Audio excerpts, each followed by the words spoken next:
Hello friends, welcome to my YouTube channel Excel with Microsoft Excel. दोस्तों, आज हम सीखेंगे कि एक्सेल में फार्मूले कैसे लगते हैं और इसके अलावा कुछ छोटी छोटी और चीज़ें मैं आपको बताऊंगा। इससे पहले हमने जो पहली वीडियो आपने देखी उसमें सिर्फ डाटा कैसे टाइप करते हैं और कैसे कॉलम की विड्थ इंक्रीज़ करते हैं, कम करते हैं, और बोल्ड और मर्ज सेल और टेक्स्ट रैप, ये चीज़ें आपने सीखी।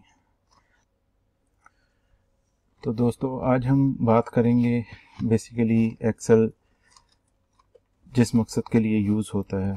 एक्सेल एक कैलकुलेशंस के लिए बहुत पावरफुल टूल है। जितनी भी डिफ़िकल्ट किस्म की कैलकुलेशन है जो आम हालात में परफॉर्म करना काफ़ी डिफ़िकल्ट होता है, एक्सेल में वो चीज़ें काफ़ी जल्दी और मिनटों में हो जाती हैं। तो हम अपनी प्रीवियस शीट को ही कंटिन्यू करते हुए मैं आपको बताऊंगा कि इसमें फार्मूलाज, जो सिंपल फार्मूलाज हैं, वो कैसे लगते हैं। तो जैसे हमने ये स्टूडेंट का एक डाटा लिया था पिछली शीट में और उसमें हमने उनके कुछ मार्क्स लिए थे, तो इन मार्क्स का हम टोटल लेना चाहते हैं और हम एज्यूम करते हैं ये सारे मार्क्स 100 में हैं। ये बाद में इनके जो बाकी चीज़ें हैं वो मैं आपको बताऊंगा।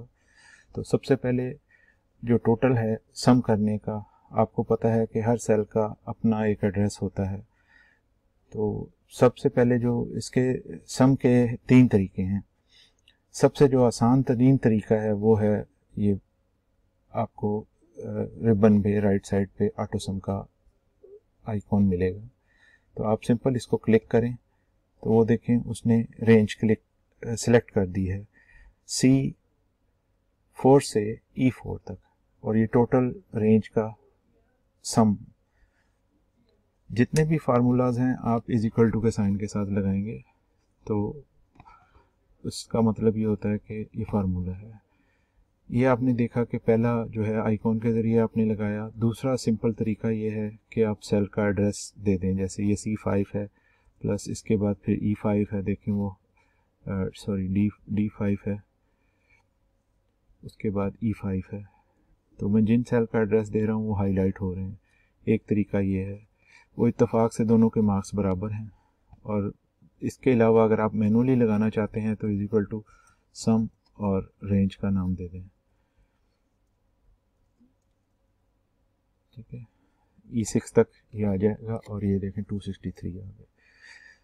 तो उसके बाद सिंपल तरीका यही है, बेहतरीन तरीका यही है कि आप इस तरह फार्मूला लगाएं, इज इक्वल टू सम और रेंज का दे दें। तो ये देखिए सारों को हमने कॉपी कर दिया। तो ये बेसिकली सम का फार्मूला है, सिंपलेस्ट जो एक्सेल में सम करने के लिए यूज़ होता है।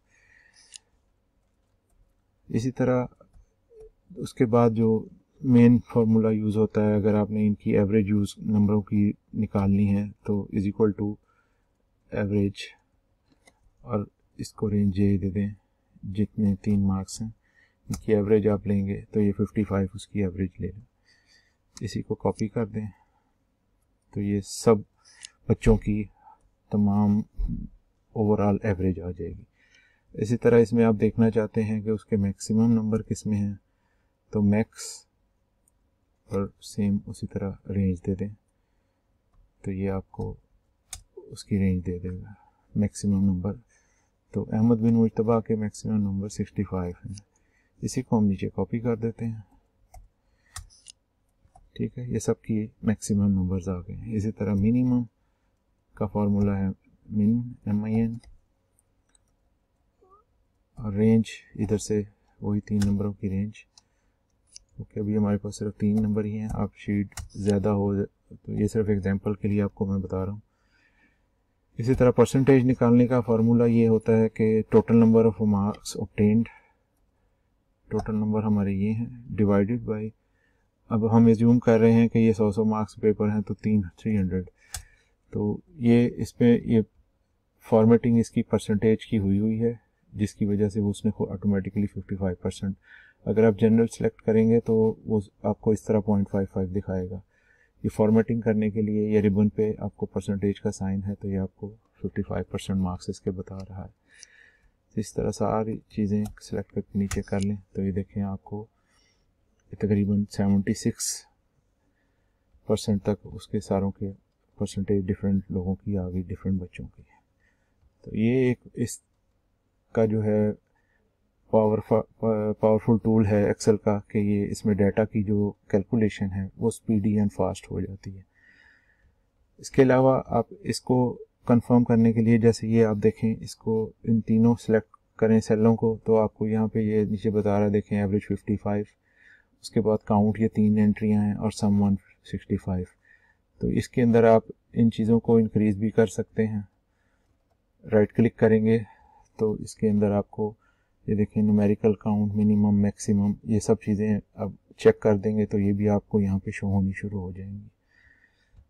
ये बेसिकली एक छोटा सा आपको एग्जांपल था कि सम किस तरह लगता है।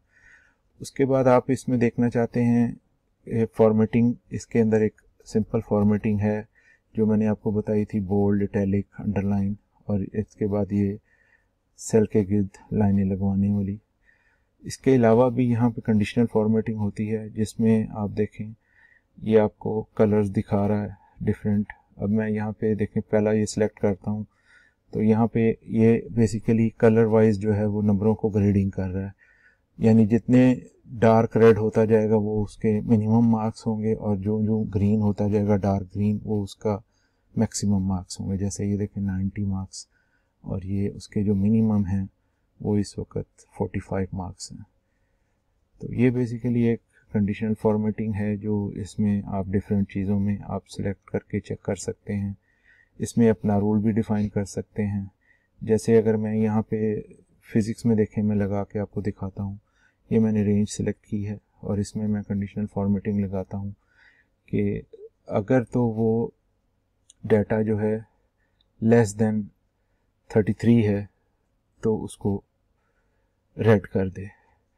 तो अभी देखें इसमें मैंने फॉर्मेटिंग लगा दी लेकिन कोई नंबर 33 से कम नहीं है। अगर फ़र्ज़ करें मैं इसके नंबर 32 करता हूँ तो वो देखें उसको रेड कर देता है। तो इस तरह आप डिफरेंट एग्जांपल्स करके तो इसको आप चेक कर सकते हैं कि ये फॉर्मेटिंग करती क्या है। उसके बाद जो इसमें मेन एक चीज़ है वो आप इसको सॉर्टिंग कर सकते हैं।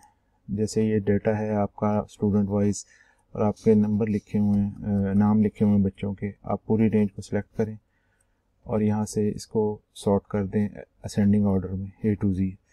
तो जितने बच्चों के नाम वो असेंडिंग ऑर्डर में कर देगा, साथ ही डाटा भी उनका भी वो असेंडिंग ऑर्डर में हो जाएगा।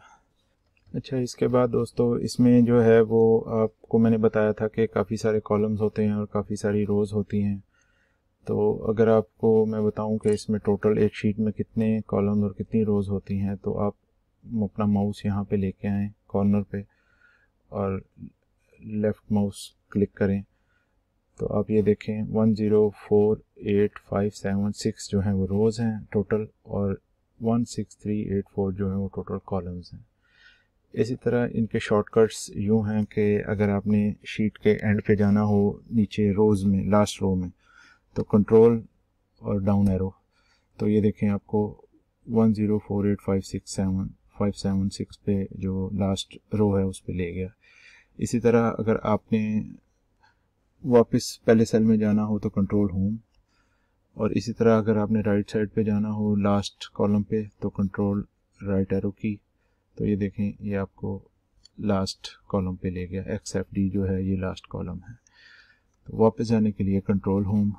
इसी तरह शीट्स के दरमियान मूव करने के लिए जो है वो page up, alt page up, control page up और कंट्रोल पेज डाउन। ठीक है, ये इस तरह आप शीट्स के दरमियान मूव कर सकते हैं। तो इसके बाद जो है वो कुछ थोड़ी सी चीज़ें मैं आपको और बता दूं।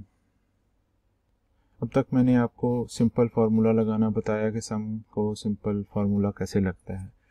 तो ये जो मैंने बताया आपको कि ये इसका जो सेल का अपना एक एड्रेस होता है, जैसे ये C4 है, C5 है, C6 है, इसी तरह सो ऑन, ये D4 D5 D इस तरह, और ये 5 6 7 इसी तरह।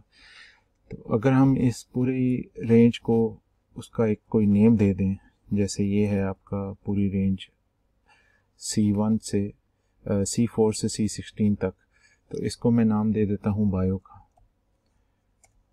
ठीक है। और इस रेंज को पूरी को मैं नाम दे देता हूँ फिजिक्स का, और इस पूरी रेंज को मैं नाम दे देता हूँ केमिस्ट्री का। ये बेसिकली तरीका है सेल का नाम चेंज करने का।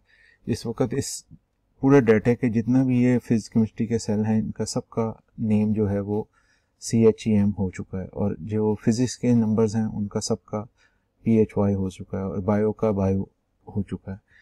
तो ये देखिए, अब मैं आपको ये करके भी दिखाता हूँ।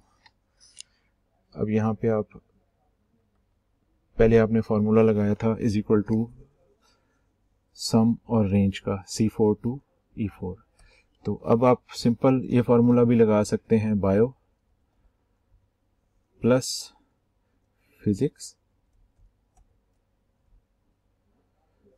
Plus chemistry. ये देखें, आपको जब आप लिखते हैं, टाइप करते हैं, तो ये आपको उसका नाम भी और रेंज भी सिलेक्ट करके वो दिखा रहा है। तो जब आप क्लिक करेंगे तो ये आपको देखें सेम उसने रिजल्ट दे दिया उस सेल के जो आपके लेफ्ट साइड पे जितने भी थे मार्क्स।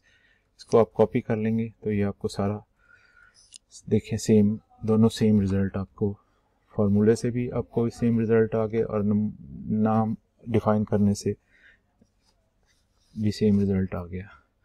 तो ये बेसिकली एडवांस तरीका है सेल्स को प्लस करने का बाय नेम, और ये आगे चल के आपको इनके बेनिफिट्स और यूजेजेस जो है ना वो क्लियर होते जाएंगे।